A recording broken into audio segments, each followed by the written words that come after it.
कक्षा 12 शिक्षा का उद्देश्य, पाठ के लेखक डॉक्टर संपूर्णानंद जी। ये इसका अंतिम भाग है, भाग 4।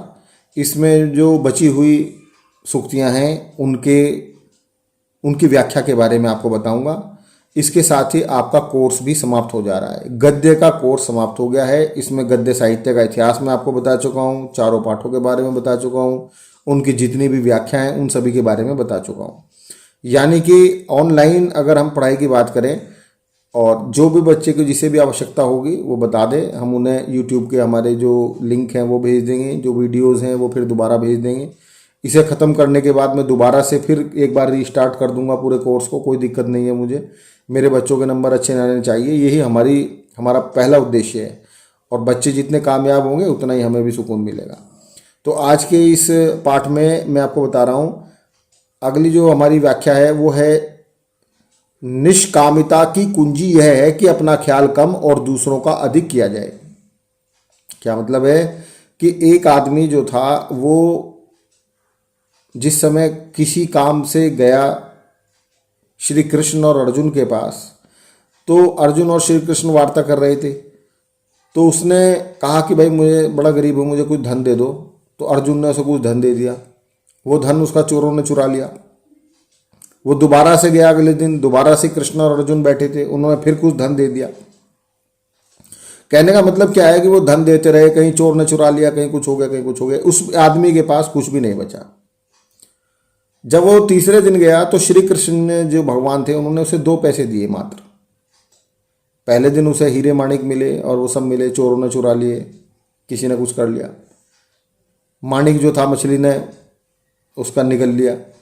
तो जब उसे 2 पैसे मिले तो वो घर जा रहा था, उसने सोचा यार 2 पैसे से तो मेरा बच्चों का पेट भी नहीं भरेगा। तो 2 पैसे का उसने रास्ते में एक मछुआरा जो था, जिंदी मछली थी, उसे पकड़ रहा था। तो उसने कहा यार ये मछली छोड़ दे। तो मछुआरे ने कहा भाई 2 पैसे आप दो तब मैं छोड़ूंगा। तो उसने वहाँ उस मछली को देख करके कि यार इसकी जान बच जाए, 2 पैसे का सौदा कर लिया।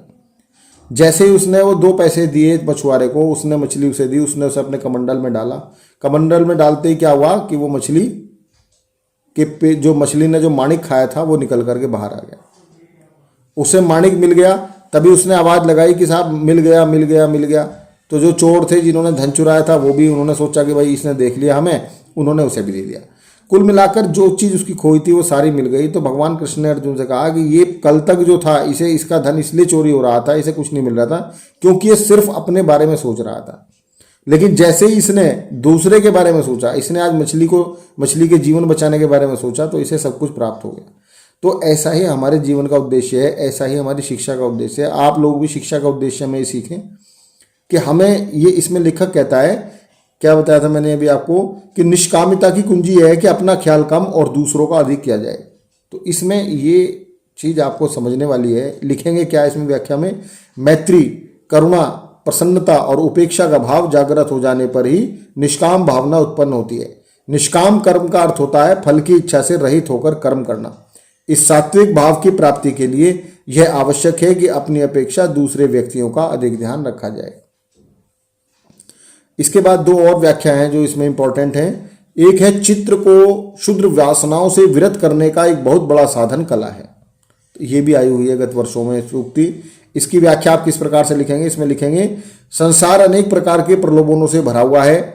कला इन प्रलोभनों और वासनाओं से मुक्त होने का महत्वपूर्ण साधन है। सांसारिक वासनाओं से मुक्ति पाने के लिए मानव को साहित्य, संगीत और चित्रकला में अपना मन लगाना चाहिए। जिस समय मानव का मन कलाओं से आनंद प्राप्त करता है, उस समय उसके सारे तनाव समाप्त हो जाते हैं और हृदय आध्यात्म की ओर उन्मुख हो जाता है। तो ये लेखक कहता है कि जो अगर हमारा मन इधर उधर क्षुद्र वासनाओं में जा रहा है, इंद्रिय सुख में जा रहा है, तो हमें किन किन चीज़ों का सहारा लेना चाहिए? हमें साहित्य, संगीत और चित्रकला का सहारा लेना चाहिए। हमें इनकी शरण में जाना चाहिए ताकि हमारी उन्नति हो सके। आगे लेखक कहता है, इसमें एक और सूक्ति है, बुद्धि की जड़ तभी दृढ़ हो सकती है जब चित्त में सत्य के लिए निर्बाध प्रेम हो। ये अंतिम सूक्ति है आपके कोर्स की, कक्षा 11 लास्ट चैप्टर है ये। तो इसमें आप क्या लिखेंगे, इसकी व्याख्या में आप लिखेंगे, व्यक्ति को कर्तव्य परायण बनाने तथा दूसरों के साथ सद आचरण की दिशा में प्रेरित करने के लिए यह आवश्यक है कि उसमें धर्म बुद्धि का विकास किया जाए। किंतु विवेक एवं सदाचरण पर आधारित धर्म बुद्धि का विकास तभी संभव है जब हमारे चित्त में सत्य के प्रति प्रेम का भाव स्थायी रूप से विद्यमान रहे। सभी शास्त्र इस प्रेम को उत्पन्न कर सकते हैं। निर्भीक वातावरण तथा शोधपरक एवं आलोचनात्मक बुद्धि के आधार पर सत्य की निरंतर खोज की प्रवृत्ति इस प्रकार से सर्व बुद्धि का विकास करती है।